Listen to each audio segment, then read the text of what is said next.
느부갓네살은 예루살렘을 함락한 후에 한 달 후에 다시 성전과 왕궁과 모든 주택들, 고관들과 백성들의 주택을 다 파괴를 했습니다. 그날이 아직도 유대인들은 금식의 날로 지키면서 예레미야 애가를 낭독하는 그런 날입니다. 티샤 베아브 그러는데 아브월이 다섯 번째 달이죠. 아브월 9일. 이제 첫 번째 시련의 사건이 바로 이 바벨론에 의해서 함락된 그 사건, 성전이 파괴된 그 사건입니다. 바벨론의 사령관 느부사라다는 살아남은 그 백성들 중에 일부는 포로로 끌고 가고 아무것도 가진 것이 없는 빈민들에게는 그 땅 포도원과 밭을 나눠주면서 그것을 경작하도록 그렇게 하였습니다. 그리고 그 유다 땅을 통치할 사람으로는 아히감의 아들 그달랴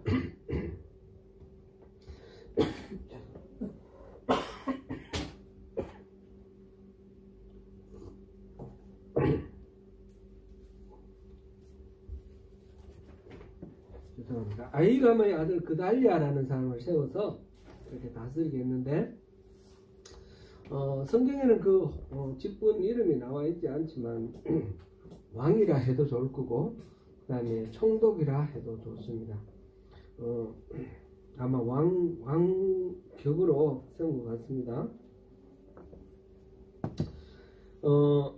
그달랴는 미스바를 중심으로 그 나라를 다스렸습니다. 예루살렘은 완전 폐허가 되었으니까 미스바를 말하자면 오늘날 우리가 표현하는 식으로 하면 새로운 수도로 삼고 그곳에서 정사를 해보기 시작했습니다. 지난 수요일날 제가 설교를 말씀을 전하면서 미스바라고 그랬다가 기브온이라고 그랬다가 왔다 갔다 했는데 들어보니까 왔다 갔다 했는데 기브온이 아니고 미스바입니다. 이 성전이 세워지기 전까지 이스라엘 백성들이 가나안 땅에 들어가고 난 뒤에 성막은 여기저기 왔다 갔다 했습니다. 정확하게 어디 이렇게 어디 있다라는 것도 명시되어 있지 않고 이렇게 나와 있는데, 예를 들면 엘리 제사장 때는 성막이 실로에 있었습니다. 실로. 그건 사무엘상 1장에서 보면 나오고요. 사무엘 때는 미스바에 있었습니다. 제가 이것 때문에 미스바를 지금 말씀을 드렸고요. 이를테면 교회에서 요즘 또 교회에서 미스바 대성회 이렇게 기도회 이렇게 하는데, 미스바에서 모두들 이스라엘 백성들이 모여서 함께 기도하고 그곳에서 권제를 드렸습니다. 사울 왕 때는 노브에 있었습니다. 다니엘이 사울을 피하여 도망가다가 노브에 있는 성막에서 제사장 아히멜렉으로부터 떡을 얻어먹고 그 다음에 골리앗에게 빼앗은 그 칼, 그거를 받아가지고 도망가는 그런 사건이 있었죠. 이 장면을 본 도액이 사울에게 밀고하여 제사장 85명과 그 가족들이 다 살해당하는 그런 사건이 사무엘상 22장에 기록되어 있습니다. 이때는 놉은 예루살렘에서 더 가깝습니다. 더 가까운 놉 땅에 있었습니다. 그리고 솔로몬이 성전을 짓기 직전에 하나님께 1000번제를 드렸던 곳은 기브온 산당이라고 그랬는데 그것도 성막이라고 보면 되겠습니다. 예루살렘이 완전히 함락되고 난 뒤에 그달랴가 통치하고 있을 때에 왕족이었던 이스마엘이 그달랴를 암살을 했습니다. 그리고 백성들을 이끌고 암몬으로 가려고 하다가 이 그달랴하고 이제 말하자면 경쟁이 되는 또 다른 하나의 장군이 있었는데, 요하난 장군이 이제 그달랴를 막으러 갔더니 백성들이 전부 요하난에게로 다 몰려왔습니다. 그래서 이스마엘은 자기하고 몇몇 부하들만 데리고 암몬으로 도망을 갔습니다. 이제 남은 유다 백성들을 다스리는 역할은 요하난이 맡게 되었습니다. 요하난은 예레미야에게 부탁을 했습니다. 하나님의 뜻이 어디 있는가? 하나님 뜻이 우리에게 좋든지 나쁘든지 우리가 순종할 테니까 하나님 뜻을 좀 물어보고 알려달라고 그랬습니다. 예레미야가 열흘 동안 기도하고 열흘 후에 하나님 뜻을 전했는데 그것은 이 유다 땅을 떠나지 말라는 것이었습니다. 이 유다 땅을 떠나지 않으면 내가 징계를 했던 그것을 좀 마음을 누구로 뜨리겠다. 그래서 마음을 돌리겠다. 이들 남은 사람들을 통해서 이 땅을 회복시키려는 그런 마음을 이제 표현을 하셨습니다. 그런데 이 요하나는 말로는 하나님의 뜻을 구하라 그러면 우리가 무조건 순종하겠다 했지만 실제로는 그럴 마음이 없었던 거죠. 그래서 이 그달랴를 죽인 것 때문에 혹시 바벨론이 보복하지 않을까 겁을 내면서 예레미야의 말을 듣지 않고 예레미야를 통해서 말씀하신 하나님의 말씀을 무시하고 예레미야까지 끌고 이집트로 도망을 갔습니다. 하나님께서 모세를 통해서 이스라엘을 출애굽시키고 하나님 나라를 만들게 하셨던 그 출발지, 그 노예의 땅, 그 애굽으로 이들이 스스로 기어들어간 것입니다. 오늘은 그 이후의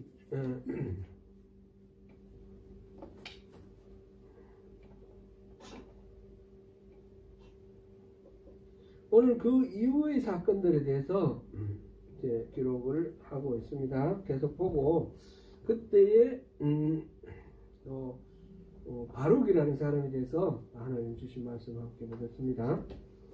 예레미야 43장 그 상반절 7절까지는 지난번에 봤고 8절부터 보면 애굽으로 피난때가 떠나간 유다 공동체에 주신 하나님의 말씀이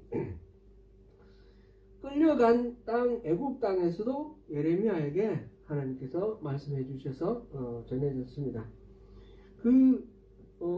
이 유다 땅에서 끌려서 애굽으로 들어갔을 때 거기에 바로의 그 별궁이 있는 다바네스라는 그 성읍이 있었는데 다바네스의 성전 궁전 그 문 앞에 궁전 대문이 있는데 그 대문 밑에 이제 벽돌로 쌓은 축대가 있는데 그것에다가 사람들 많이 보는 곳에서 큰 돌멩이를 주워다가 그것들을 그 축대 뒤에 감추고 진흙으로 발라가지고 숨기라는 겁니다. 좀 예레미야가 여러 번 그런 식으로 행동을 통해서 하나님의 그 액션을 말씀하시는 그런 경우가 있었죠. 뭐 멍에를 메고 다닌다든지 아니면 그 허리띠를 그 유프라테스 강에 숨긴다든지 이런 이야기들 있었는데 그 중에 또 하나가 여기 있는 거죠. 이렇게 해서 그 메시지의 이유는 하나님께서 바벨론의 그 느부갓네살을 이리로 데리고 와서 이 지금 다바네스의 그 궁전 지금 그 축대 밑에 돌을 감췄는데 그 위에다가 텐트를 치고 말하자면 왕의 앉는 자리 보좌를 그때 갖다 놓고 이 이집트를 다스릴 것이라는 것입니다. 그러니까 이 이집트는 망한다는 거죠. 지금 이집트로 피난 왔는데 이 피난온 이 이집트에 다시 바벨론의 왕이 쳐들어올 거다. 그걸 지금 미리 얘기를 했습니다. 그리고 하나님은 벳세메스 그리고 애굽을 치고 죽일 자는 죽이고 사로잡을 자는 사로잡을 것이라 하고 하나님은 벳세메스 곧 태양의 신 석상을 깨뜨리고 여러 신당을 불사를 것이다. 곧 이 이집트를 파멸시킬 것이다. 그런 식으로 지금 메시지를 전했습니다. 그게 이제 43장 8절부터 끝까지 나오는 이야기고, 그리고 계속 이어서 하나님의 말씀이 나오는데 44장 1절부터 14절까지는 이제 그곳에 와서 이제 흩어져서 자리를 잡은 유다 백성들, 횟수가 이제 조금 지나갔습니다. 1년, 2년 지나갔습니다. 여기는 이제 안 나와 있지만 그들에게 지금 말씀을 하십니다. 주로 이 유다 백성들이 흩어져 살고 있는 도시가, 성읍이 그 국경 도시인 믹돌, 그 이집트로 들어오는 어귀에 있는 도시 믹돌, 그 다음에 다바네스, 그리고는 안쪽으로 들어와서 나일강을 따라 쭉 올라가면서 노비라는 곳, 노브는 멤피스 이렇게 나오죠. 노비라는 도시. 그리고 아주 나일강 저 위쪽으로 가서 다바네스라는 지역, 거기까지 사람들이 지금 자리를 잡고 삽니다. 이 다바네스라는 곳은 오늘날 그 이집트 아스완 댐 있죠. 거기에요. 거기에서 그때 당시 유다 백성들이 정착해서 그 세운 성전이 발견됐어요. 거기서 발굴이 되었는데, 그만큼 이제 여러 도시로 이렇게 흩어져서 유다 백성들이 살고 있었다 하는 것을 여기서 볼 수 있고, 이 네 지역을 언급하면서 이들에게 하나님이 말씀하셨습니다. 유다 백성들은 하나님이 예언하신 대로 예루살렘과 유다가 얼마나 철저하게 파괴됐는지 다 보았다는 거죠. 하나님의 말씀을 어기고 순종하지 않았기 때문에 그렇게 파괴된 것들을 다 보았는데, 그 이유가 알지 못하는 신들에게 분양하고 섬길 때에 그동안에 수많은 선지자들을 보내서 그 가증한 우상 숭배 행위를 그만하라고 그렇게 하나님이 말씀을 하셨는데, 그 말을 듣지 않고 계속해서 우상을 숭배하며 돌이키지 않았기 때문에 하나님의 진노가 커서 유다 백성들이 멸망당한 거다. 그렇게 지금 말씀을 하십니다. 하나님은 안타까운 마음으로 너희들이 어찌하여 큰 악을 행하고 자기 영혼을 해서 유다 가운데 남자, 여자, 어린아이, 젖먹는 아기까지 다 하나도 남아있지 않도록 이렇게 완전히 멸망당하도록 그렇게 이렇게 악한 길을 벗어나지 않고 그렇게 가느냐, 안타까운 마음으로 그렇게 말씀을 하십니다. 그게 44장 8절 말씀이죠. 조상들의 악행으로 유다와 예루살렘이 파멸됐는데, 지금 애굽에 피난 갔으면 지금이라도 돌이키고 우상을 섬기는 마음을 버리고 하나님께로 돌아와야 되지 않겠느냐, 그런 말씀이죠. 그런데 지금 다른 신들을 계속해서 섬기며 분양하고 그러니까 하나님으로부터 끊어짐을 당한다. 지금 그런 식으로 계속해서 안타깝게 하나님이 말씀하십니다. 애굽 땅에 머물러 있는 동안에는 결국은 칼과 기근과 전염병으로 벌을 받을 것이다. 이런 경고입니다. 그게 이제 44장 1절부터 14절까지 말씀이고, 15절부터 19절까지는 이 예레미야를 통해서 주시는 하나님의 말씀에 대한 반응 중에 특별히 바드로스 사는 백성들이 보인 반응입니다. 바드로스는 나일강 상류에 있는 곳이라 그랬죠. 근데 그 사람들이 뭐라고 그랬냐면, 우리는 이제 하나님 말씀 안 듣고 하늘의 여왕을 섬기겠다. 우리 예루살렘에서도 하늘의 여왕을 섬겼는데 그 하늘의 여왕을 섬기겠다. 그렇게 말합니다. 그러면서 한다는 얘기가, 하늘의 여왕을 섬기다가 그거를 중단해가지고 그때부터 나라가 기울기 시작했고 결국은 멸망당했다라는 거예요. 그들이 생각할 때는 요시야 왕의 종교개혁을 큰 문제로 삼고 있는 거예요. 요시야 왕은 그동안에 막 우상 숭배하는 것들을 다 혁파를 하고 새롭게 회복하려고 했는데, 그 요시야 왕 때문에 하늘의 여왕을 안 섬겨가지고 나라가 망했다. 이렇게 말하는 겁니다. 그런데 거기에 대해서 예레미야는 바로 그 행위, 우상을 숭배하는 그 행위 때문에 나라가 망한 거다. 오늘과 같은 이런 비극은 바로 여호와께 범죄한 것 때문이다. 지금 같은 현상을 가지고 원인을 다르게 해석을 하는 겁니다. 이 바벨론에 있는 사람들은 하늘의 여왕을 안 섬겨서 우리가 망했다. 그리고 이 하나님이 예레미야를 통해서 하신 말씀은 그런 식으로 우상을 숭배했기 때문에 망한 거다. 그런 식으로 지금 이야기를 하고 있습니다. 24절부터 30절까지는 다시 하나님께서 애굽 땅의 전체에 있는 백성들에게 이제 말씀을 전합니다. 그 내용을 한마디로 말하자면 결론은 그렇습니다. 애굽 땅에 머물러 있으면 다 멸망당할 거라는 겁니다. 애굽에서 도망해서 유다로 돌아오는 사람은 살 거다.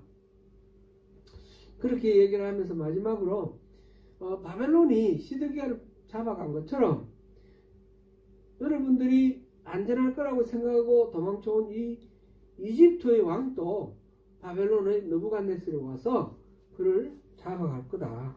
그렇게 이야기를 합니다.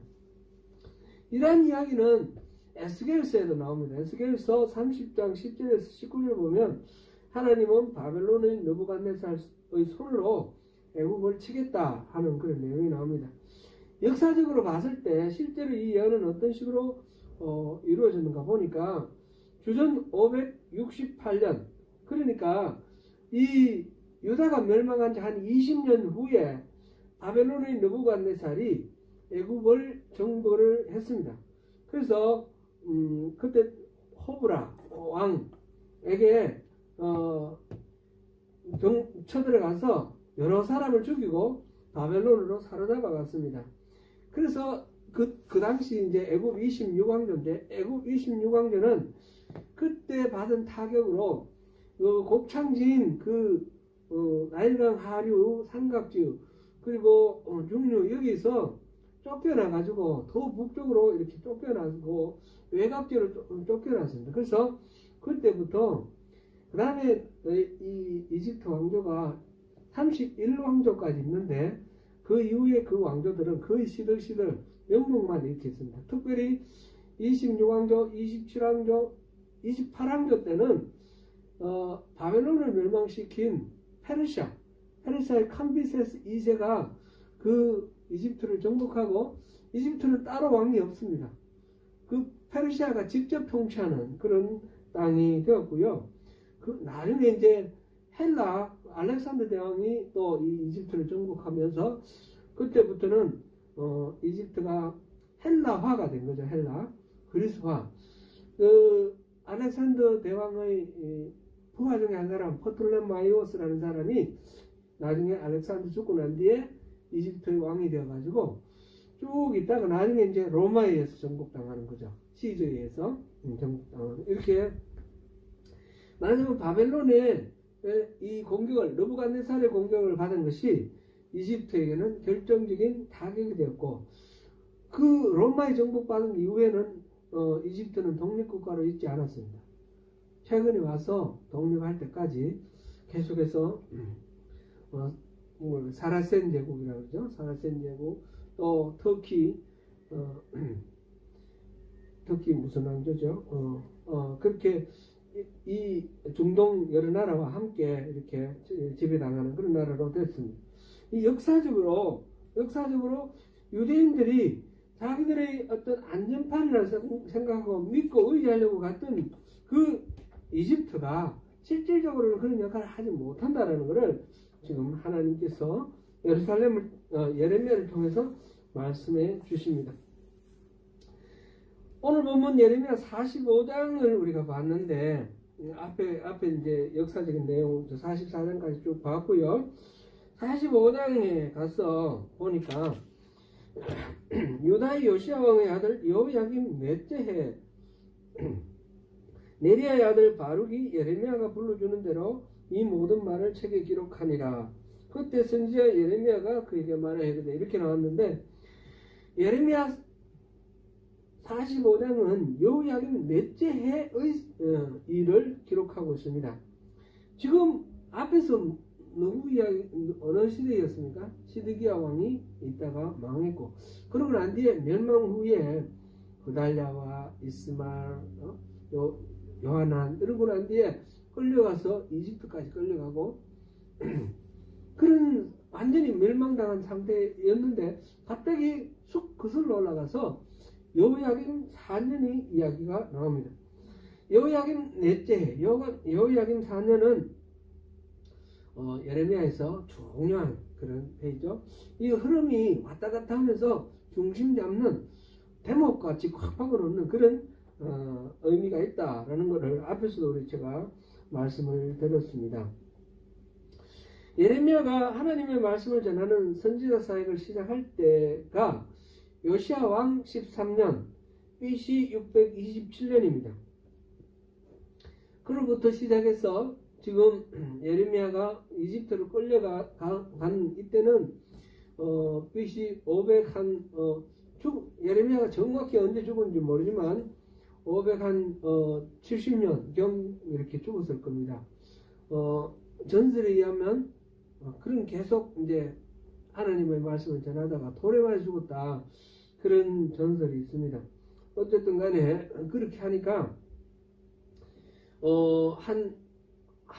얼마 됩니까? 한 50년 정도, 52년 이렇게 얘기를 하는데 그 정도 예언자로서 사역을 하고 있습니다.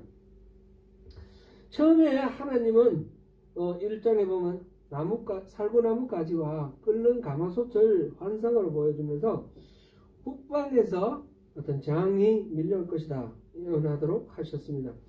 2장 13절에 가면 이스라엘 백성들이 두 가지 악을 했는데, 하나는 생명의 근원이신 하나님 여호와를 믿지 않는다, 떠났다는 거죠. 두 번째로는 스스로 웅덩이를 팠는데 물을 가두지 못할 터진 웅덩이를 팠다. 이 두 가지는 다 하나님을 믿고 의지하지 않고 하나님을 떠나서 자기 나름대로 자기의 능력과 자기의 노력으로 모든 문제들을 해결하려고 하는 불신앙이다, 그를 지적하고 있습니다.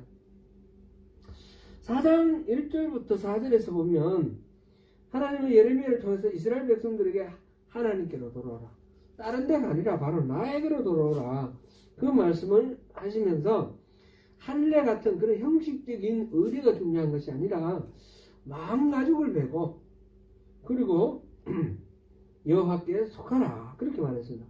5장 1절에서 보니까 진정으로 정의를 행하고 진리를 구하는 사람 한 사람이라도 찾으면 내가 진노하고 이 땅을 멸망시키는 그런 것을 하지 않겠다라는 겁니다. 4장 12절에 보니까 백성들은 오히려 여호와는 계시지 않고 재앙이 절대로 임하지 않을 것이다, 예레미야가 선포하는 그 모든 그 예언에 절대로 그런 일을 안 일어난다 그러고 저항을 합니다. 4장 31절 보니까 선지자들이 거짓으로 예언하고 제사장은 그 자리를 권력으로 사용한다는 거예요. 백성들에게 막 군림하면서 섬기는 자리가 아니라 군림하고 권력을 누리는 자리로 그렇게 사용한다는 거예요. 그리고 백성들이 그걸 좋아한다는 겁니다. 그렇게 하면 오히려 자기들에게 더 마음이 위로가 되고 복이 된다. 오늘날 우리 신앙생활하고도 빗대어서도 우리가 충분히 그렇겠다 싶은 생각이 듭니다. 6장 10절에 보니까 심지어는 하나님의 말씀을 듣기 싫으니까 자신들에게 하는 욕으로 여긴다, 그렇게 나와 있으며 6장 20절에 보니까 그렇다고 해서 이 유다 백성들이 하나님을 영 안 섬겼다, 그런 뜻은 아닙니다. 성전에서 부지런히 제사를 지냅니다. 시바에서 유향을 수입해오고 먼 곳 인도에서 향품을 수입을 해와서 그 값비싼 재물을 하나님 앞에 바친다는 겁니다. 그렇게 겉으로 봤을 때 그럴듯하고 엄숙하고 이렇게 제사를 지냈는데도 하나님 거기에 대해서 뭐라고 말씀하십니까? 번제를 받지 않겠다, 그 희생 제물을 달게 여기지 않겠다, 그런 말씀하셔요. 7장에 가면 예레미야가 성전 앞에서 한 설교가 기록되어 있는데, 이 집이 여호와의 성전이다 하는 거짓말을 믿지 말라, 그런 설교를 합니다. 6월절 날 사람들이 막 이제 디아스포라, 흩어진 사람들이 성전에 와서 예배하려고 그러는데, 이 성전이라고 하는 것은 다 거짓말이라는 거예요. 왜 그렇습니까? 하나님이 이미 떠나셨으니까. 하나님이 이곳에서 백성들을 만나주시겠다고 했던 약속을 거두고 하나님 떠나셨기 때문에 이건 그냥 빈집이라는 거죠. 그냥 빌딩, 의미 없는 빌딩입니다. 이제 그게 쭉 이어집니다. 이 성전 설교가 26장에 보니까 그게 여호야김이 다스리기 시작한 무렵이다 그랬습니다. 그래서 25장으로 더 올라가면 25장에서 여호야김 넷째 해, 곧 바벨론 왕 느부갓네살 원년에 하나님이 말씀하셨는데, 이해가 바로 BC 605년이죠. 그동안 23년 동안 BC 627년부터 계속해서 사역을 했으니까 23년 동안 이제 사역을 했는데, 이 예레미야에게 하나님께서 부지런히 꾸준히 말씀을 하셨습니다. 그러나 이스라엘은 순종하지 않고 귀를 기울여 듣지 않으므로 북방에 있는 바벨론 그 느부갓네살 왕을 불러다가 이 나라를 쳐서 멸망시키겠다 하는 말씀을 25장에서 하십니다. 그러면서 하시는 말씀이 70년 동안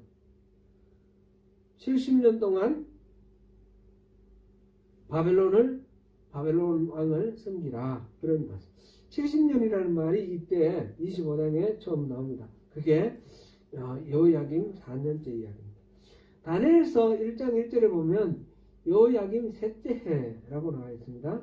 셋째 해 바벨론의 느부갓네살이 예루살렘을 에워쌌을 때에 여호야김 왕과 그 다음에 성전의 그릇들을 그들의 손에 넘기고 왕족과 귀족들의 자제들을 끌고 갔다, 이런 기록이 나와 있는데, 바로 다니엘을 포함해서 다니엘의 친구들 포로로 끌려간 거죠. 이거는 여호야김 셋째 해가 아니라 여호야김 넷째 해로 보는 것이 맞겠죠.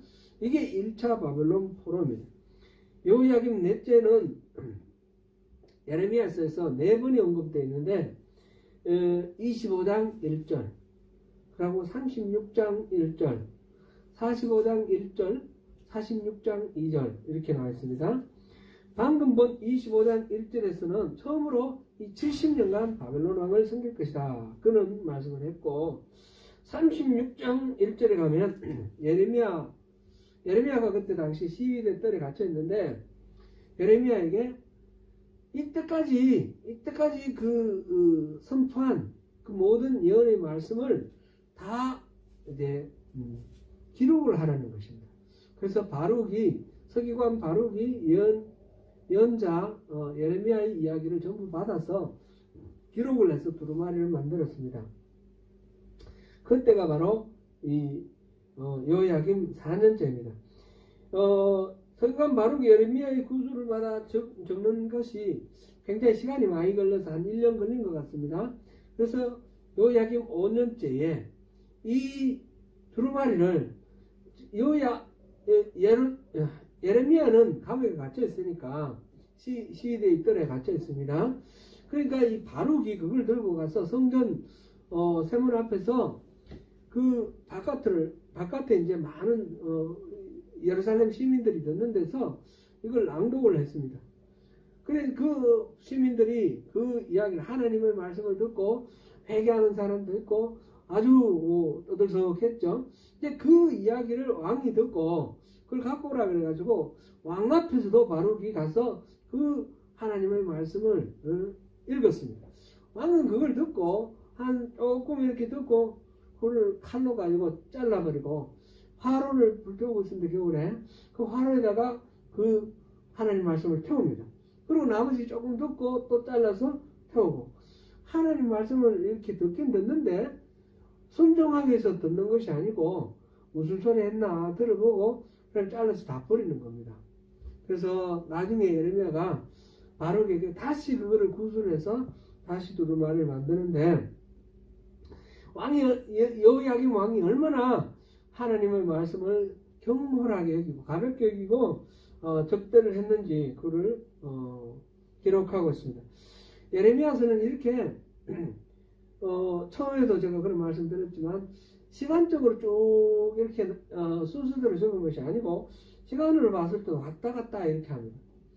이 여호야김 넷째가 중간중간이 시드기야 왕 이야기 나오다가 또 여호야김 넷째, 시드기야 왕 나오다가 또 여호야김 넷째 이렇게 됩니다. 다시 한번 잠깐 보면 21장에서 24장은 시드기야 왕 때, 25장에서 27장은 여호야김 왕 때, 28장 28장부터 34장은 시드기야 왕, 35장 36장은 여호야김, 37장에서 44장은 시드기야, 그리고 시드기야 이후 멸망 이후이고 45장이 여호야김 왕 때, 46장부터 또 여호야김 왕 때입니다. 번갈아 가며 왔다 갔다 하고 있습니다. 여호야김 왕 때를 이야기할 때 그 중심에 여호야김 넷째 해, 여호야김 넷째 BC 605년이 있다. 느부갓네살 원년 그 해가 있다라는 것입니다. 왜 이 해가 기준이 됩니까? 이게 이제 우리가 이제 궁금해하는 분은 왜 왔다 갔다 하면서 그거를 가지고 다시 이렇게 되짚고 하는가? 여호야김 4년에 한 이야기 중에 중요한 이야기가 있죠. 바벨론에 포로로 끌려갈 것이고 70년 동안 섬길 것이다라는 것입니다. 그 70년의 시작이 바로 605년입니다. 실제로 포로가 귀환되는 것은 페르시아의 왕 고레스가 638년에 귀환령을 내립니다. 근데 이제 준비를 해가지고 돌아오는 거는 스룹바벨과 스알데디 이제 백성들을 끌고 처음 돌아오기 시작할 때가 636년입니다.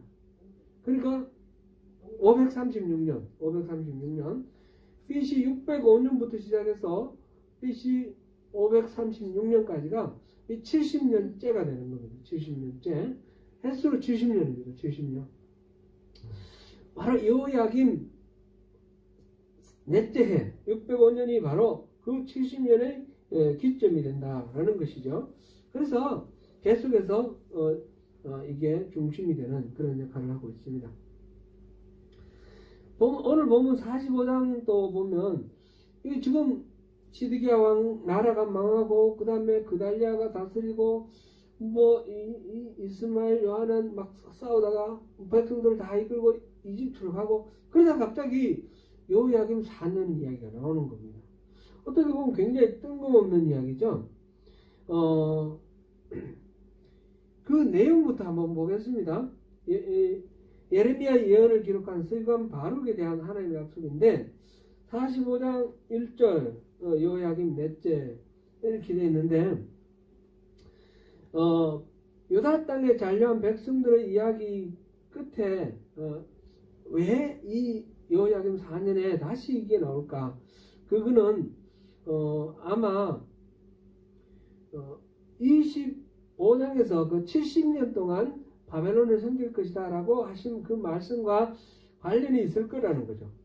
그달랴가 남은 유대인, 남은 잔존 세력, 유다 잔류민들을 다스리는 왕이 되었다가 그 다음에 이제 이스마엘에 의해서 암살당하고 그 다음에 요하난이 그 이스마엘을 쫓아내고 이제 유다 백성들 전체를 책임졌을 때에 하나님 뜻이 뭐냐 예레미야에게 물었죠. 예레미야가 10일 동안 기도하고 하나님 뜻을 전했는데 그 내용을 우리가 한번 읽어보면 좋겠습니다. 42장 10절입니다. 42장 10절 42장 10절 같이 읽어봅니다. 너희가 이 땅에 눌러 앉아 산다면 내가 너희를 세우고 흘지 아니하며 너희를 심고 뽑지 아니하리니 이는 내가 너희에게 내린 재난에 대하여 뜻을 돌이키라. 지금 징계를 위해서 재앙을 내렸습니다. 그랬는데 그 재앙 끝에 살아남은 사람들에게 이제 내 말에 순종을 하면 이제 더 이상 재앙은 없을 거다. 안전하게 살 거다. 그런 이야기를 하는 것입니다. 포로기 70년을 선포했지만 그러나 이들을 통해서 이 남아있는 이 사람들을 위해서 다시 회복시키겠다는 말씀입니다. 하나님의 마음은 항상 한번 결정을 내리면 그냥 뒤도 안 돌아보는 그런 분이 아니라 항상 긍휼함과 안타까운 마음으로 보시는 분이에요. 그래서 회개하고 돌이키면 언제든지 하나님께서 마음을 돌리셔요. 지금 그렇게 이 남은 이 잔류민들에게 그 말씀을 하시는 것입니다. 70년을 바벨론을 섬기게 하겠다고 한 계획을 이제 다시 이들을 통해서 좀 완화시켜서 다르게 하려고 회복 프로그램을 시작을 하셨는데 이들이 어떻게 했어요? 그 하나님의 말씀을 무시하고 애굽으로 가서 결국 하나님의 그 프로젝트, 회복 프로젝트를 거절한 겁니다. 그러니까 어떻게 됩니까? 하나님은 다시 원래 계획했던 대로 70년 동안 바벨론을 섬기게 하는 그 프로젝트로 실행할 수밖에 없는 거죠. 그게 언제입니까? 여호야김 4년이죠. 그래서 여호야김 4년으로 다시 돌아오게 되는 것입니다. 이들이 70년 동안 포로 생활을 해야 되는 이유는 그렇게 하면서 계속해서 자기들이 왜 이런 어려움을 겪게 되는가를 생각하면서 하나님의 뜻을 깨닫게 됩니다. 지금 이 유다 땅과 그 끌려간 이집트로 끌려간 이 사람들 사이에는 하나님 말씀을 선포하는 사람이 예레미야가 있었고, 포로로 끌려간 바벨론에서 하나님 말씀을 전하는 다른 선지자가 있었죠. 에스겔이 있었습니다. 에스겔이 있어가지고 하나님은 계속해서 하나님 말씀을 전했습니다. 그래서 그 말씀을 듣고 이 사람들이 돌이켜서 하나님이 원래 계획하셨던 대로 이 사람들을 다시 새롭게 해서 포로로 끌려가서 바벨론에서 새로워져서 다시 돌아와서 이 유다를 다시 하나님의 나라를 다시 세우겠다는 그런 하나님의 계획대로 그렇게 가게 되었습니다. 46장부터 51장까지는 이집트에서부터 시작해서 암몬이나 모압이나 이런 블레셋이나 여러 나라, 이 유다 주변에 있는 여러 나라들, 마지막에는 바벨론이 나오는데, 바벨론까지 이 열방을 향한 하나님의 말씀이 이렇게 쭉 나왔는데, 그게 언제 선포되었느냐? 여호야김 4년에 선포되었다는 겁니다. 여호야김 4년에 이 유다가 망하고 바벨론을 섬기게 될 거다라는 그것이 선포된과 동시에 모든 주변에 있는 나라들이 앞으로 어떻게 될 거다 다 선포되었습니다. 그때에 바벨론에 대해서도 말씀을 하셨습니다. 그 당시 바벨론은 느부갓네살이 왕이 되었죠. 느부갓네살의 아버지 나부콜라살부터 시작해서 이 바벨론이 제국을 이루고 느부갓네살이 최고로 강해져 가지고 그때까지 이제 아수르의 잔존 세력이 남아있었는데 아수르를 완전히 없애버리고 애국까지 쳐들어가서 애국을 굴복시키고 이렇게 느부갓네살이 이렇게 막 떠오르는 별이죠. 떠오르는 별. 그리고 이 유다 땅을 결국 느부갓네살에 의해서 멸망시키는. 그런데 그때 동시에 이 바벨론은 멸망당할 거라는 것도 하나님께서 말씀하셔요. 이거는 어디까지나 유다를 다루기 위한 하나님의 방망이로 하나님의 그 철퇴로 이 바벨론을 사용하시는 것이고, 바벨론은 결국은 하나님을 대적하는 그런 일을 하기 때문에 이 바벨론도 망한다. 그게 지금 46장에서 51장 사이에 나오는 이야기입니다. 그 모든 이야기들의 스토리의 출발점이 어디입니까? 여호야김 4년입니다. 그래서 오늘 여호야김 4년이 뜬금없이 들어와 있습니다. 그리고 그 여호야김 4년이 뜬금없이 들어와 있으면서 다른 누구가 아니라 바룩에게 하나님이 주시는 말씀이라는 것을 우리가 보면서 그 내용을 한번 보면 좋겠습니다.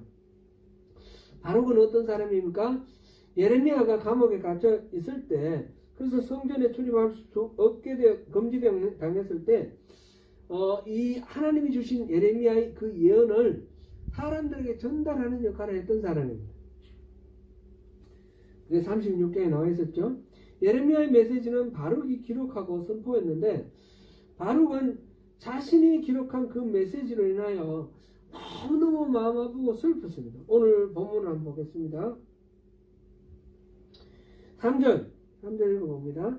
내가 일찍이 말하기를 바로다 여호와께서 나의 고통에 슬픔을 다하셨으니 나는 나의 탄식으로 피곤하여 평안을 찾지 못하도다. 지금 이게 바룩의 말을 하나님 들으시고 지금 예레미야에게 해주시는 말씀입니다. 바룩의 심정이 이렇다는 거죠. 지금 선포해야 될 그 말씀의 내용이 뭡니까? 우상을 숭배하고 하나님의 말씀 듣지 않기 때문에 다 망한다는 것입니다. 칼과 전쟁과 그 전염병과 기근, 칼과 기근과 전염병 이렇게 표현되어 있죠. 그것에 의해서 이 많은 사람들이 죽게 되는 거죠. 수많은 사람이 죽게 되고 예레미야 예가를 보면 그 상황이 적나라하게 기록되어 있는데 먹을 게 없어서 자식도 잡아먹는 정도로 그렇게 참혹하게 비참한 그런 상황을 겪으면서 나라가 망하는 것입니다. 그런 이야기를 전하는 이 예레미야의 예언도 그렇지만 그것을 백성들에게 또 전달하는 바룩의 마음도 찢어질 것 같습니다. 고통스럽습니다.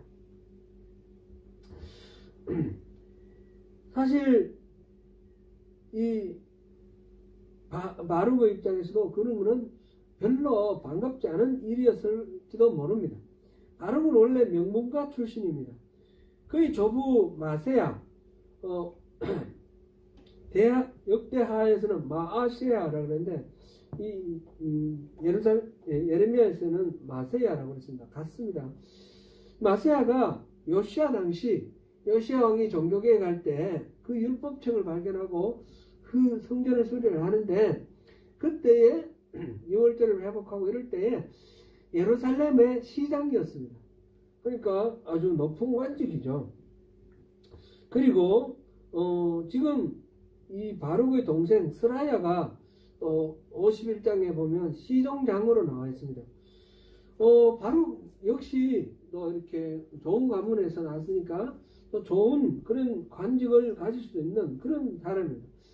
서기관이라는 것은 특별히 그 시대에 아주 많은 어떤 재능을 인정받는 사람이기 때문에 특별한 인정을 받을 수 있는 그런 조건을 가진 사람입니다.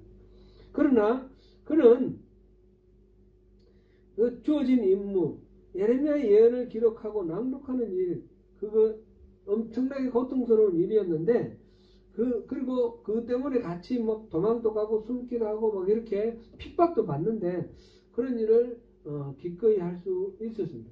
그것이 여기서 예레미야를 통해서 여호야김 4년에 너무너무 고통스럽습니다. 하소연 했을 때 하나님이 뭐라고 위로해 주셨는가 한번 보겠습니다. 하나님이 말씀하시기를 4절 너는 그에게 이르라. 너는 예레미야고 그는 바룩입니다. 하나님께서 지금 하시는 말씀이에요. 여호와께서 이와 같이 말씀하시기를 보라 나는 내가 세운 것을 헐기도 하며 내가 심은 것을 뽑기도 하나니 온 땅에 그리하거늘. 지금 하나님 말씀은 지금 이렇게 번역해 놓으니까 무슨 말인지 잘 모르겠어요. 별로 무슨 뜻인지 잘 감이 안 오는데 야 한번 생각해 봐라. 그 예루살렘 누가 만들었냐? 내가 만들었다. 이스라엘 백성 누가 만들었냐? 누가 뽑았냐? 내가 만들고 내가 뽑은 거 아니냐? 내가 뽑고 내가 만드는 이 백성들을 내가 죽여야 되고 내가 이거 무너뜨려야 되는데 내 마음이 어떻겠냐? 바로가 네가 마음 아프지. 근데 내 마음은 네 마음 100배 1000배 더 아프단다. 지금 하나님이 그렇게 말씀하시는 거예요. 재앙을 내리는 하나님 마음이 너무너무 안타깝고 막 아프다는 사실을 알게 되는 순간 바룩은 그 고통 속에서 이제 벗어나게 되는 거죠. 온전히 벗어나지는 못하지만 하나님의 마음을 이해를 하니까 하나님이 이들을 미워해서 저주하는 것이 아니고 이들이 하나님께서 이들을 그냥 재앙을 내리는 것이 아니고 이들을 회복하기 위해서 하나님은 가슴 찢는 마음으로 이들에게 징계하시는구나. 그 하나님의 통렬하신 마음을 알게 되었다는 거죠. 그러면서 바룩에게 하나님 하신 말씀은 네가 가는 곳마다 내가 노량물처럼 너에게 생명을 주겠다. 나를 믿고 이렇게 네 할 일을 해라. 그러면서 앞에 한 가지 더 말씀하셨어요. 그게 큰일 하려고 하지 마라. 큰일 하려고 하지 말고 그냥 소박하게 네게 맡겨진 일을 하라. 지금 백성들을 바라보니까 이거 이렇게 놔두면 안 될 것 같고 자기가 뭔가 큰일을 해야 될 것 같은 그런 조바심이 막 나는데 큰일 하려고 하지 말고 네가 예레미야로부터 그 나의 이야기 하나님의 말씀을 구술을 잘 해가지고 이걸 기록을 남기고 전하라 라는 그런 말씀입니다. 다니엘서를 보면 다니엘이 어느 날 예레미야의 그 기록을 읽다가 하나님께서 70년 동안 이 바벨론을 포로로 생활하고 돌아가게 해줄 것이다 라는 약속의 말씀을 읽습니다. 바로 이 예레미야의 말씀을 기록한 바룩의 이 기록이 있었기 때문에 그 다니엘이 그걸 봤겠죠. 그뿐 아니라 많은 이스라엘 사람들이 계속해서 그 예레미야의 그 말씀을 하나님이 주신 예레미야를 통해 주신 말씀을 하나님의 말씀을 들을 수 있게 된 것은 바로 바룩이 정리해서 기록했기 때문입니다. 오늘 우리가 이 예레미야서를 읽을 수 있는 것도 바로 바룩이 정리해서 기록했기 때문이라는 것입니다.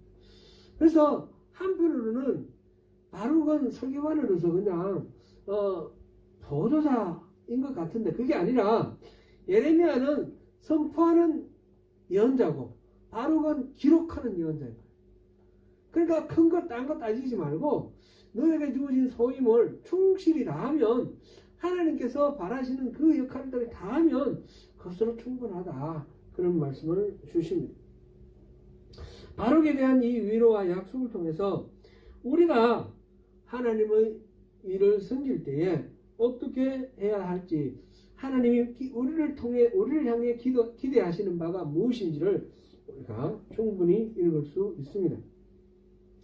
사랑하는 성도 여러분, 모든 일을 주관하시는 하나님의 그 주권을 인정하시고 오늘 우리를 불러주시는 부르심에 성실하게 소박하지만 성실하게 임함으로써 우리를 위해 예배하신 하나님의 복을 다 누리시는 저와 여러분 되시기를 축원합니다.